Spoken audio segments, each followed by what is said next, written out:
கூப்பிட்டு பழகுங்கள். அவங்க மனசு புண்படுற மாதிரி வேற ஒரு பேரை சொல்லி கூப்பிடாதீங்க.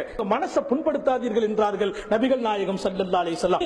எந்த பெண்மணி கணவனை சந்தோஷப்படுத்துகிறாளோ, கணவன் கூப்பிட்ட குரலுக்கு பதில் சொல்கிறாளோ, கணவன் கூப்பிட்டால் பதில் சொல்கிறார், கணவன் ஏறிட்டு பார்த்தால் மகிழ்ச்சி வைக்கிறார். கணவனை பார்த்தவன ஒரு சந்தோஷம், கணவன் பேசினா உடனே கட்டுப்படுறது. அப்படி நடக்கக்கூடிய பெண்மணியை பத்தி ரசூல் சொன்னாங்க, அந்த பெண்ணுக்கு சொர்க்கத்தின் 8 வாசலும் திறந்திருக்கிறது. அல்லாஹ் அக்பர். என் அன்பு தாய்மார்களே, சொர்க்கத்தின் 8 வாசலும் திறந்திருக்கிறது. எல்லா வாசலிலும் அவள் அழைக்கப்படுவாள். ரசூல் ஸல்லல்லாஹு அலைஹி வஸல்லம் அற்புதமாக சொல்வாங்க. ஒரு பெண்மணி என்ன பண்ணிட்டாங்கன்னு சொன்னா, கணவன் கோவிச்சிட்டு ஓடி வந்துட்டாங்க. நபியின் தர்பார்ல வந்து நிக்கிறாங்க. பூமா நபிகள் ஸல்லல்லாஹு அலைஹி வஸல்லம் அந்த பெண்ணை பாக்குறாங்க. என்னமான்னு கேட்டாங்க. யா ரசூலல்லாஹ், என் கணவனுக்கு எனக்கு கொஞ்சம் பேச்சுவார்த்தை கொஞ்சம் முத்தி போயிட்டு, கணவனுக்கு எனக்கு ஒரு சின்ன பேச்சுவார்த்தை கொஞ்சம் முத்திட்டு, எனக்கு அவர் மேல வெறுப்பு வந்து கோவிச்சிட்டு நான் ஓடி வந்துட்டேன்னா, என் கணவன் மீது நான் கோவம் வச்சுட்டு வந்துட்டேன்னா. அல்லாஹ்வுடைய ரசூல் என்ன சொன்னார்கள் தெரியுமா? என் அன்பு தாய்மார்களே, கணவனை கோவிச்சிட்டு உங்க வீட்டுக்கு நீங்க ஓடி போயிடுறதோ, கணவனை கோவிச்சிட்டு நீங்க எங்கேயாவது எஞ்சி போயிட்டீங்க அல்லது தனியா போய் படுக்கிறீங்க, கணவன் மேல கோவப்பட்டு வெறுப்படைஞ்சு அவர் பேசின வார்த்தை ஒண்ணு கொஞ்சம் கூடுதலா பேசிட்டாரு, அப்படி நீங்க கோவப்பட்டா என்ன சொன்னாங்க நபி? கைஃப ஹுவா கைஃபா ஹுவ ஜன்னத்துகி வ நாருகி. நீ எப்படி கோபித்து வந்திருக்க முடியும்? அது எப்படி சாத்தியமாகும்?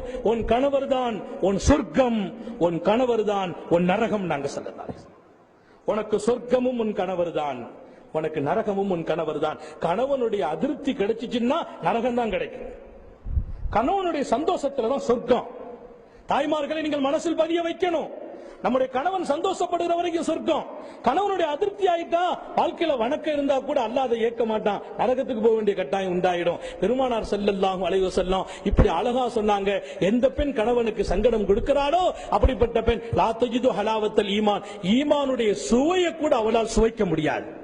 கணவனை சங்கடம் கொடுக்கிற மனைவி, கணவனை கோவிக்கிற மனைவி, ஈமானுடைய சுவை கூட அவளுக்கு கிடைக்காதுங்கிறாங்க ஸல்லல்லாஹு அலைஹி வஸல்லம். அப்புறம் தான் ஈமானை பார்க்கிறது. எந்த ஒரு பெண்மணி பாத்தத், அவன் ராத்திரி படுக்கிறா, ரசூல் சொல்றாங்க அவருடைய கணவன் அந்த பெண் மேல கோவப்பட்டிருக்கிறார், கணவனுக்கு அந்த பெண்ணு மேல கோபம் ஏற்பட்டிருக்குது, கணவனை அதிருப்தி படுத்தி அன்றைக்கு ராத்திரி அவ படுத்து இருக்கா, கணவனை சந்தோஷப்படுத்தணுமே, கணவனுக்கு அவளுக்கு ஒரு சின்ன பேச்சு முத்துச்சு வைங்க, உடனே சமாதானம் ஆயிரும். எல்லாருக்கும் சொல்றேன், மனைவிக்கு நமக்கு உள்ள விவகாரம் எப்படி இருந்தா, கொஞ்ச நேரம் பேசணும், சில பேச்சு கூடிரும், சில பேச்சு கொஞ்சம் விவகாரம் ஆயிடும், உடனே சமாதானம் ஆயிடணும். தப்பு நம்ம இறங்கிடணும், ஒன்னு அவங்க இறங்கிடணும் அல்லது நம்ம இறங்கிடணும். 2 பேர் முருங்கை மரத்தில் ஏறணும், விவகாரம் ஆக்கிடும், இறங்கிடணும். ஏன் அடுத்த கண சமாதானம் ஆகணும். நாங்க ஸல்லல்லாஹு அலைஹி வஸல்லம் ஒரு பெண்மணி கணவனை சமாதானப்படுத்தாம கணவன் மேல கோவிச்சிட்டு, கணவன் அவ மேல கோவிச்சிட்டு அவர் ராத்திரி படுத்து கிடந்தால் லஅனத்துல் மலாயிகா ஹத்தா தஸ்பிஹா, அவளுடைய காலை சுபுகில் அவள் எழுந்திருக்கிற வரையிலும், அதிகாலை பொழுது விடியும் வரையிலும், அன்று இரவு பூராவும் ஒரு மலக் அந்த பெண்ணின் மீது சாபம் இடுகிறார். அப்ப என்ன செய்யணும்? உடனே சமாதானம்.